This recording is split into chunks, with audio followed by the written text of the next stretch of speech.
الحمد لله وكفى وسلام على عباده الذين اصطفى أما بعد أعوذ بالله من الشيطان الرجيم بسم الله الرحمن الرحیم۔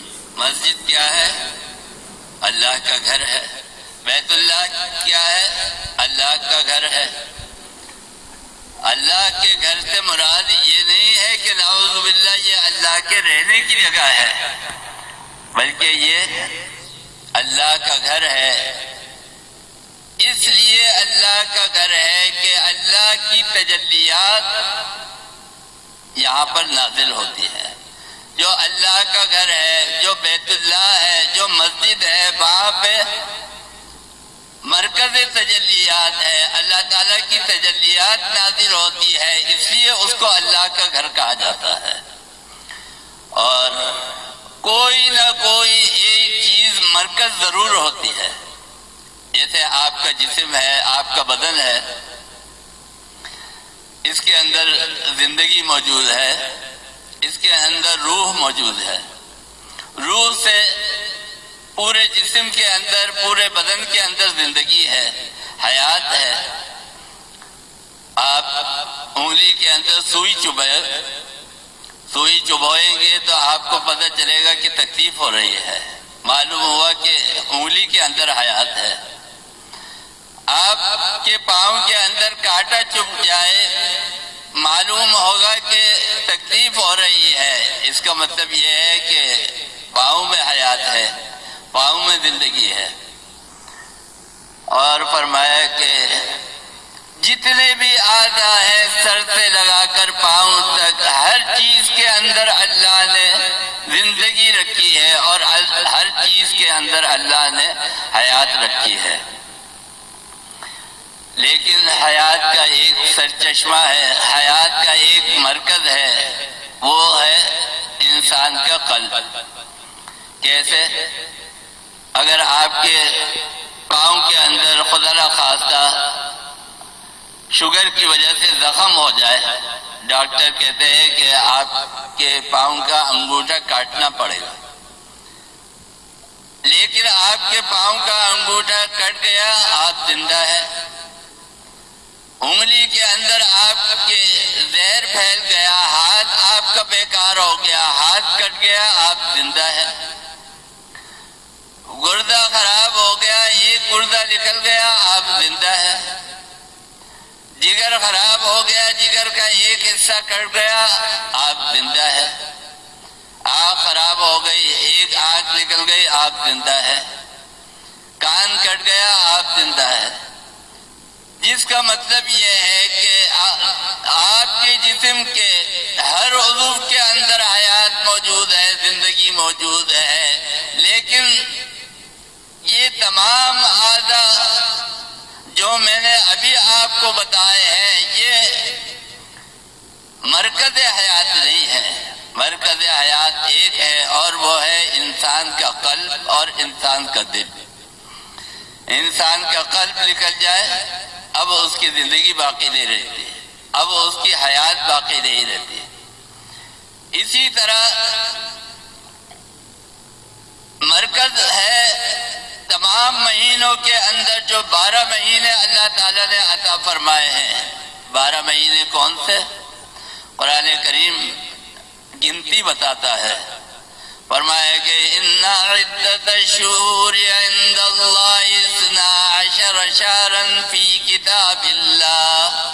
12 مہینے اللہ تعالیٰ نے لکھ دیے ہیں۔ یہ 12 مہینے اسلامی 12 مہینے ہیں جو محرم سے شروع ہوتے ہیں اور ذی الحجہ کے اوپر ختم ہوتے ہیں۔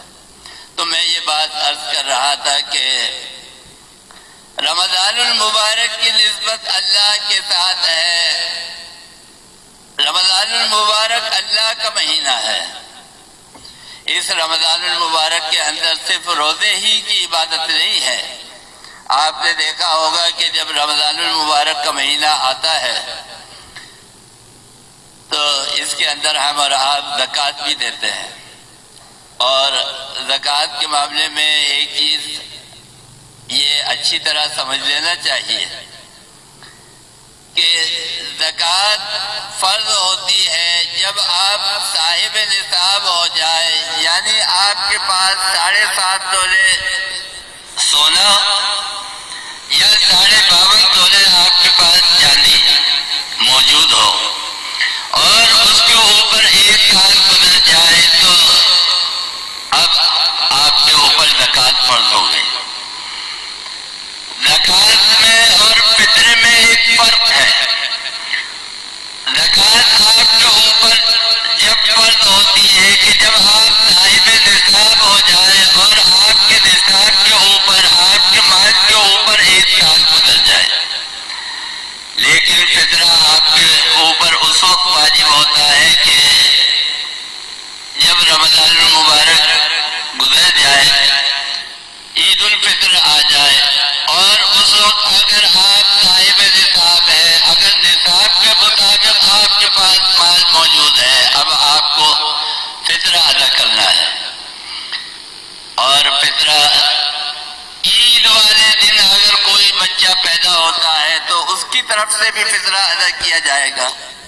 جو گھر کے خواتین اور مرد ہے اس کی طرف سے بھی فطرہ ادا کیا جائے گا، اور جو آپ کے ملازم اور نوکر ہے ان کی طرف سے بھی فطرہ ادا کیا جائے گا۔ اور زکوٰۃ اگر آپ کی رمضان المبارک کے اندر سال پورا ہو رہا ہے، نصاب آپ کا مکمل ہو گیا، آپ کے مال کے اوپر سال بھی پورا ہو گیا، تو اب آپ رمضان المبارک کے اندر زکوٰۃ دے سکتے ہیں۔ کیوں؟ اس لیے کہ رمضان المبارک ایک ایسا بابرکت مہینہ ہے کہ جس میں ایک نفل کا ثواب ایک فرض کے برابر، اور اگر رمضان المبارک کے اندر آپ نے ایک فرض ادا کیا ہے تو اس کا ثواب 70 فریضوں کے برابر ہے۔ یہ اللہ تعالیٰ نے رمضان المبارک کی فضیلت رکھی ہے، یہ رمضان المبارک کی برکت ہے۔ تو اگر آپ صاحب نصاب ہے تو رمضان المبارک کے اندر آپ زکوٰۃ ادا کر دیں۔ پھر اس کے اندر ایک اور عبادت ہے، اور وہ عبادت ہے کہ جو رمضان المبارک کا چاند دیکھنے سے شروع ہوتی ہے، اور وہ یہ ہے کہ جب آپ رمضان المبارک کا چاند دیکھ لیں تو اب آپ تراویح پڑھیں۔ اور رمضان المبارک کے چاند کے لیے حضور اکرم صلی اللہ علیہ وسلم نے یہ تاکید فرمائی ہے، فرمایا کہ رمضان المبارک کے چاند دیکھنے کی تیاری شعبان کے چاند سے کرو۔ کیسے؟ جب شعبان المعظم کا چاند نظر آنے والا ہو تو تم شعبان کا چاند دیکھنے کی تیاری کرو۔ ہمارے یہاں کوئی اور ایشو نہیں ملتا تو چاند ہی کے اوپر جھگڑے ہوتے ہیں، اور یہ جھگڑا جو ہے یہ اصل میں چاند کا نہیں ہے، یہ ذہن کا اور دماغ کا جھگڑا ہے۔ بہت سارے لوگ جو ہے وہ رویت ہلال کمیٹی کے فیصلے کو ہی نہیں مانتے، کہتے ہیں کہ نہیں جی ہم نے چاند دیکھا ہے، رویت ہلال کمیٹی کہتی ہے کہ ہمارے پاس شہادت موصول نہیں ہوئی، چاند کے اوپر جھگڑا ہو رہا ہے۔ ایک صاحب نے حضرت مولانا تھانوی رحمۃ اللہ علیہ سے فرمایا، مولانا تھانوی رحمۃ اللہ علیہ سے گفتگو ہو رہی تھی، فرمایا کہ آج کل کا دور ٹیکنالوجی کا دور ہے، جدید دور ہے، اس کے اندر سائنس نے بڑی ترقی کی ہے، اور سائنس چاند کے بارے میں یہ معلومات دیتی ہے، چاند کی تقویم یہ معلومات دیتی ہے۔ مولانا تھانوی رحمۃ اللہ علیہ نے فرمایا کہ مجھے آپ کی بات سے انکار نہیں ہے، یہ ایسی ہی بات ہے کہ جیسے کسی کے ہاں بچے کی ولادت ہونے والی ہو اور راشن کارڈ میں بچے کا نام لکھ دیا جائے کہ الٹرا ساؤنڈ سے یہ پتہ چلا ہے کہ لڑکا ہوگا، تو نام لکھوا دیا کہ بھائی اگر لڑکا ہوگا تو اس کا نام جو ہے عبداللہ ہے۔ اب آپ جائیں راشن کارڈ والے کے پاس راشن کارڈ لے کر اور کہیں کہ بھائی یہ میرے گھر کے 7 افراد تھے، یہ ایک بچے کا نام اس کے اندر اور شامل کر لو، 8 افراد ہو گئے، تو وہ کہے گا کہ بھائی وہ 8واں فرد کا ہے، تو وہ کہے گا کہ یہ دیکھیں یہ الٹرا ساؤنڈ کی رپورٹیں ہیں اور اس کے اندر یہ پتہ چل رہا ہے کہ یہ لڑکا ہے۔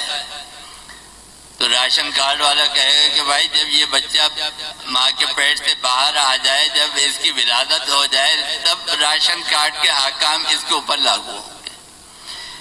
چاند کو عربی کے اندر کہتے ہیں ہلال، پہلی تاریخ کا جو چاند ہوتا ہے اس کو کہتے ہیں ہلال۔